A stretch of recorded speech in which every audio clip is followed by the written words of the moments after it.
Well, sometimes bull markets last about 2 years. Sometimes they often last about 12. We've got one in Australia that went for 17 years.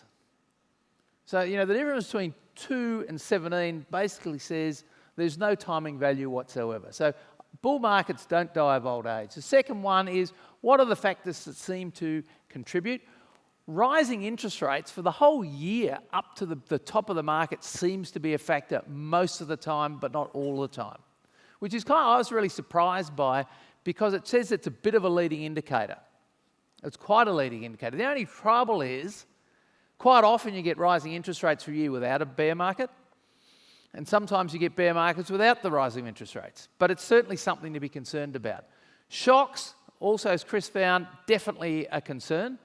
Now, the question is, how do you worry about, well, you worry about shocks, but how do you monitor them? Shocks, by their very definition, are uncertain. The chances of you predicting a shock are pretty low, which finally brings us back to valuations. Now, some of you may know, when I think about valuations, I look at what I expect to get over a 10-year period out of a market, and I compare it to the risk-free rate.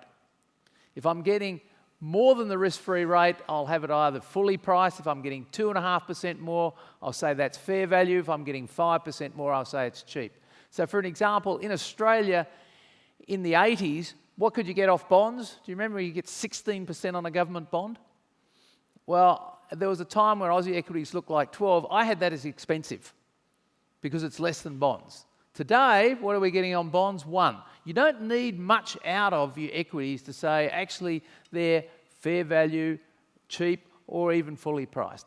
But in every case, with one of these bear markets, using that valuation mechanism, which is different from the straight PE one, found that we were either in a fully priced status or overpriced at the time the bear market broke. So valuations is definitely something you want to be watching out for. That's why bear markets die.